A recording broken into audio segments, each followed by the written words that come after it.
توشہ خانہ میں پیش نہیں ہوتا، اس لیے کہ توشہ خانہ میں سارا پروف ہے، اس کو فرد جرم لگے گا، اس کو گرفتار کیا جائے گا، جیل جائے گا، اس لیے اس میں نہیں جاتا۔ باقی عدالتوں کو دکھا رہا ہے کہ دیکھ کے میں تو عدالتوں میں پیش ہوتا ہوں، چھوٹے موٹے عدالتوں میں جس کو پتہ ہے کہ مجھے مرجن ملتا ہے تو اس میں پیش ہو جاتا ہے، تاکہ اگر اس کے اوپر کوئی ناقابل ضمانت گرفتاری آ جائے اور فرد جرم جو کہے گا کہ میں تو عدالتوں کا احترام کرتا ہوں میں، یہ بڑا چالاک آدمی ہے، ہر چیز کو توڑتا ہے نا کہ میں کہاں سے حاضر ہو جاؤں۔ آج 1 گھنٹے پہلے حاضر ہوا تھا اور بڑا کہہ رہا تھا کہ میرے پاس جو میں نے کرائے کا جو لشکر میں نے نہیں لے کر آیا، تو آج کرائے کا لشکر اس کے ساتھ نہیں تھا، کیونکہ پتہ ہے کہ جس نے ضمانت پارٹ میں کر دیا پولیس کے ساتھ، اس کے جو کرائے کا لشکر ہے اور جو اسلام آباد جو نیشنل کمپلیکس میں کیا اس کے لشکر جو کرائے کا لشکر تھا، تو ابھی اور نہیں کرنا چاہتا تھا کہ وہ عدالت کے میں تھوڑا ایکسپوز نہ ہو جائے، تو اس لیے اب تھوڑا پیچھے ہٹنے کی کوشش کر رہا ہے اور اپنے آپ کو بڑا اچھا سا نائس سا انسان بن کے آیا تھا آج عدالت میں۔ سو یہ تو تھا لاہور ہائی کورٹ میں جس کو 10 دن کے لیے اور ضمانت مل گیا، حفاظتی ضمانت۔ سو میں کہنا چاہتی ہوں ایک بار پھر کہ دیکھیں میرے پیارے جج صاحبان، آ کے کھولو، پتہ کیا کرو، پر عمران خان کے سارے کیسز بند کر دو بالکل۔ یہ کیا ہے کہ 10 دن کا ضمانت، 20 دن کا ضمانت، 7 دن کا ضمانت؟ آپ کو کیا لگتا ہے کہ 10 دن کے بعد یہ وہ دوبارہ واپس آئے گا اور یہ اپیل نہیں کرے گا حفاظتی ضمانت کا؟ پھر کرے گا ضمانت پہ ضمانت، ضمانت پہ وہ بھی درخواست دے دے گا، درخواست پہ درخواست، آپ بھی ضمانتوں کا چپر پار اس کے سر پہ عنایت کرو۔ سو ٹائم ضائع کرنے کی ضرورت کیا ہے؟ سیدھے سے کہو کہ عمران خان تم صادق اور امین تھے اور ہو اور رہو گے، سو سارے کیسز سب تمہارا جھوٹ ہے۔ وہ توشہ خانہ کا بھی آپ ڈکلیئر کرو کہ تم کرپشن نہیں کیا تھا، کیونکہ فائدہ کوئی نہیں ہے اس میں، تو پیش نہیں ہوتا، کوئی سب سے بڑا ہے وہ۔ سو یہ تھا تھوڑا سا لاہور ہائی کورٹ کے جس کو عمران خان کو آج چپر پار ضمانت دے دیا۔ جنرل قمر باجوہ ایک سابق چیف آف آرمی اسٹاف کا ایک انٹرویو آیا، ایک جرنلسٹ کے ساتھ اس نے انٹرویو دے دیا۔ میں اس انٹرویو کافی زیادہ ہے لیکن تھوڑا سا جو امپورٹنٹ پوائنٹس ہے میں اس میں آپ کو ساتھ شیئر کروں گی اور اپنی پوائنٹ آف ویو بتاؤں گی۔ اس میں یہ اس نے کہا کہ عمران خان بہت چالاک آدمی ہے، اور اس نے شروع سے دوبارہ کہتی ہوں کہ اس نے کہا 3 لوگ بہت جھوٹ بولتے ہیں، ایک عمران خان، ایک شیخ رشید اور ایک عامر میر جو GTU میں جو کیپٹل ٹاکس کا جو اینکر ہے نا وہ۔ سو اس نے پر دوبارہ عمران خان کی طرف آیا کہ عمران خان بہت چالاک آدمی، بہت جھوٹ بولتا ہے، اور ایسے جھوٹ بولتا ہے جو لوگ اس کے اوپر یقین کرتے ہیں۔ تو ابھی مجھے یہ سمجھ نہیں آیا کہ وہ جو اینکر تھا، جو جرنلسٹ تھا، اس سے سوال کیوں نہیں کیا کہ آپ کو کب پتہ چلا کہ عمران خان چالاک اور جھوٹ بولتا ہے اور لوگ اس کے جھوٹ پہ یقین کرتے ہیں؟ دیکھیں جنرل باجوہ صاحب، آپ کو جو بولتے ہو نا، آپ اس کو ہمیں سمجھانے کی کوشش بھی کریں۔ دیکھیں نا، آپ نے عمران خان کا جو پروجیکٹ تھا، آپ نے اس کو لے کر آیا، اس کو تراشا، اس کو پالش کر دیا 2011 سے لے کے 2018 تک، ٹھیک ہے نا؟ سو 2011 سے لے کے 2018 تک آپ کو نہیں پتہ چلا؟ ہو سکتا ہے نہیں پتہ چلا، چلو مان لیتے کیونکہ آپ نے اس لیے تو لے کر آیا اس کو۔ پھر کیا ہوا؟ پھر آیا 2018 سے لے کے 2022 تک۔ سو 2018 سے لے کے 2022 تک آپ کو اس وقت بھی پتہ نہیں چلا کہ عمران خان چالاک اور جھوٹ بولتا ہے، اور ایسا جھوٹ بولتا ہے جو لوگ اس کے جھوٹ پہ یقین کرتے ہیں؟ تو پھر آپ کو کب پتہ چلا؟ اگر آپ کو بیچ میں پتہ چلا، آپ نے اس کو 4 سال حکومت کرنے کیوں دیا پھر؟ اور آپ نے تو ایکسٹینشن بھی لے لیا 3 سال کا، آپ نے 6 سال رہے ہو نا as a chief of army staff, so آپ نے 3 سال اور اپنی جو آپ کا وہ تھا سیٹ، آپ نے دوبارہ اس کو بڑھا دیا۔ سو آپ کو بیچ میں نہیں پتہ چلا؟ آپ کہہ سکتے ہو کہ عمران خان چالاک اور جھوٹ بولتا ہے؟ میں تو نہیں کہتے کہ آپ جھوٹ بول رہے ہو، لیکن آپ کو بتانا چاہیے ہمیں کہ آپ کو کب پتہ چلا۔ اگر آپ کو 2011 سے لے کے 2018 تک پتہ چلا تو آپ کو اس کو کیوں بنا دیا؟ شاید آپ کا اپنا کوئی پلان تھا اپنی مفادات کے لیے، چلو وہ بھی مان لیتے۔ پھر بعد میں جب پاکستان کا بیڑا غرق کر دیا، آپ کو بھی گالیاں دے دیا گیا، آپ کی فیملی کو بھی، اس وقت آپ کو پتہ چلا جو پانی سر سے اوپر آ چکا تھا؟ یہ جو ایک منافقت ہے نا، منافقت ہمارے ہر ادارے میں منافقت ہے۔ ابھی دیکھیں نا کہ جنرل باجوہ کا ریٹائرمنٹ آ گیا، ریٹائر ہو گیا، اب یہ کہتا ہے کہ عمران خان چالاک اور بہت جھوٹ بولنا ہے، اب عمران خان جھوٹ بولتا ہے، اور پھر ہمیشہ ہر جو طاقتور لوگ ہوتے بصر اقدار ہوتے جب وہ ریٹائرڈ ہو جاتے ہیں تو پھر اس کو ٹی وی کے پر انٹرویو دیتے، جیسے ثاقب ناصور کہا تھا کہ میں نے تو عمران خان کو صرف 3 نکات میں نے صادق اور امین ڈکلیئر کیا تھا، اور وہ کہہ رہا تھا کہ فائز حمید کون ہے جو میرے اوپر آردر کرے، میں تو کتاب لکھوں گا اور اس میں سارا حقائق بتاؤں گا، کتاب لکھنے سے پہلے لوگوں کا عوام پاکستانی عوام کے سامنے جواب دے دوں۔ یہ کیا ہے کہ ریٹائر جو آپ کا جب سٹنگ آپ کا پوزیشن ہوتا ہے اس وقت آپ کچھ بولتے نہیں ہو، جب بعد ریٹائر ہو جاتے ہو پھر اس کے بعد کہتے ہیں ہم کتاب لکھیں گے، پڑھا کے انٹرویوز کا فائدہ کیا ہے؟ پھر فائدہ کیا ہے؟ آپ کو پتہ ہے کہ آپ کو تو کوئی سزا نہیں ہوگا۔ یہ سب خیانت کیا ہے، آپ لوگوں نے خیانت کیا۔ جنرل پاشا نے خیانت کیا، جنرل ظہیر اسلام نے پاکستان کے لیے خیانت کیا، جنرل باجوہ نے خیانت کیا، جنرل فائز حمید نے، اور یہ ثاقب ناصور نے۔ اور ان کو جس طرح مریم صاحبہ نے کہا ہے، مریم نواز صاحبہ کہ جنرل فائز حمید کو کورٹ مارشل کرنا چاہیے، میں کہتی ہوں اس کو بھی اور جنرل باجوہ کو بھی اور جنرل بادشاہ کو بھی اور جنرل ظہیر اسلام کو، اور ان کو سب کے اوپر مقدمہ چلا کے ان کو کورٹ مارشل کر کے عوام کے سامنے ان کو پیش کیا جائے، پر عوام جانے اور وہ لوگ، اور ثاقب ناصور کو بھی اور عمران خان کو بھی، ان سب کو ایک لائن میں کھڑے کر کے عوام کے سامنے پیش کرو اور عوام سے یہ کہو کہ یہ دیکھو یہ تمہارا مجرم ہے، انہوں نے پاکستان کے لیے خیانت کیا، اب تم جانو اور یہ لوگ، پر ہم جانیں گے کہ ہم ان کے ساتھ کیا کرنا چاہیے، کیونکہ اب بہت ہو چکا، بہت زیادہ۔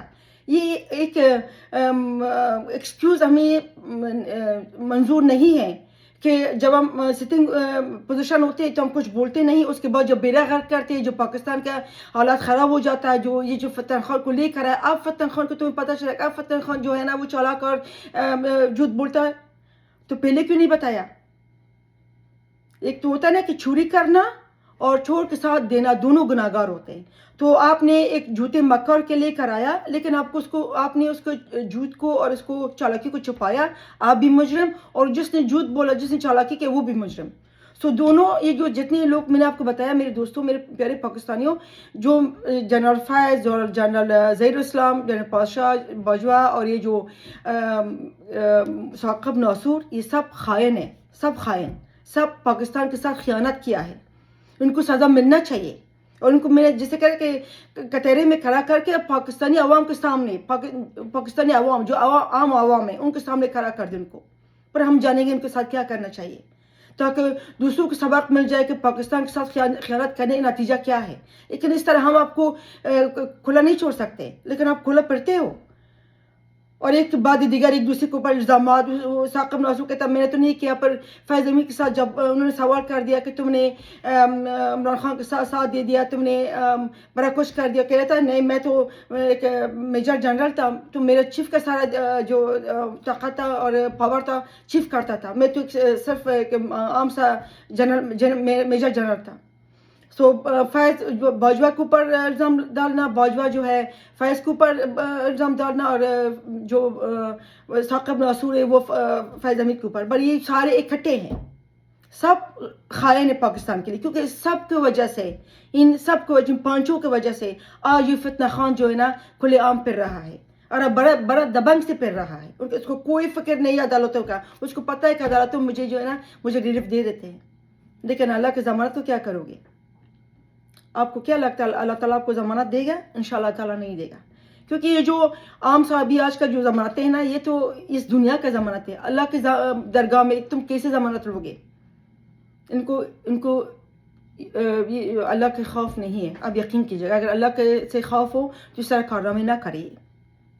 اور پھر جنرل فیض سے پوچھا گیا جرنلسٹوں کے بارے میں کہ آپ کے دور کے جو آپ سٹنگ چیف آف آرمی تھے، جو جرنلسٹ تھے، آپ ان کے ساتھ بہت برا سلوک کر دیا گیا، اور اس نے خود کہا کہ جو متیع اللہ جان ہے اس کا جو اغوا کیا گیا وہ میرا آردر میں نہیں تھا، وہ فیض حمید نے کیا۔ دوبارہ ایک دوسرے کے اوپر الزام، پر کہہ رہا تھا طلعت حسین ہے اور نصرت جاوید ہے، ان کا جو جاب ختم کر دیا، نوکری سے ہٹانا، وہ میرا ہاتھ نہیں تھا، بلکہ میں نے طلعت حسین کو اس کے نوکری دلوانے میں کافی مدد کیا۔ پھر کہہ رہا تھا کہ افسر عالم کا جو اس کے اوپر حملہ ہوا میرا ہاتھ نہیں تھا۔ پھر کہہ رہا تھا کہ میر شکیل الرحمان کا جو جلد میں ڈالا گیا وہ عمران خان کا تھا۔ سو بیسیکلی یہ سارے ایک ٹولہ جمع ہو گیا، پاکستان کے ساتھ خیانت کر دیا، اور آج جو پاکستان اقتصادی طور پہ اور اکانومی طور پہ اور جو ہمارے سیکیورٹی حالات ہیں نا، ان سب یہ ٹولے سے ہیں، یعنی جنرل پاشا سے شروع، پھر ظہیر اسلام، پھر باجوہ، پھر فیض حمید، پھر یہ ثاقب ناصور، پھر عمران خان. اور آپ کہتے ہیں کہ عمران خان جو چالاک تھا. کب آپ کو پتہ چلا چالاک؟ کہ مجھے اس سوال کا جواب چاہیے، کب پتہ چلا؟ جب پاکستان کو بیڑا غرق کر دیا اس کے بعد، اور جب آپ چلے گئے ریٹائرمنٹ کے بعد گھر بیٹھ کے چلے گئے اس کے بعد آپ کو پتہ چلا. تو فائدہ کیا ہے بتانے کا؟ ہمیں کیوں بتا رہے ہو؟ ہم کیا کریں؟ اللہ تعالیٰ پاکستان کو جو آج کل مسائل ہیں ان سے مسائل جو ہے ہمیں آزاد کر دیا جائے، اور ان غداروں سے، غدار تو نہیں کہہ سکتی سوری، ان خیانت کاروں سے اللہ تعالیٰ ان کو سزا دے دے، اور ایسا سزا دے دے جو بالکل تاریخ میں لکھا جائے. لیکن اللہ تعالیٰ کی درگاہ اس میں دیر ہے اندیر نہیں ہے. اور یہ سب آپس میں ننگے ہیں، یہ سب ایک دوسرے کے اوپر الزام ڈالتے ہیں نا، سب ننگے، کیونکہ سب کا جو انہوں نے خیانت کیا ایک دوسرے کو پتہ ہے. اس لیے اتنا ہی بولتے ہیں جتنا افورڈ کر سکے، زیادہ نہیں بولتے، اتنا بولتے ہیں ایک دوسرے کے اوپر الزام لگاتے جتنا افورڈ کر سکتے ہیں. سو دوستو آج کے لیے اتنا ہی. میرے چینل کو سبسکرائب کر، لائک اور شیئر کریں، اور اپنی کمنٹس کو مجھے آگاہ کر دیجیے گا. پاکستان زندہ باد.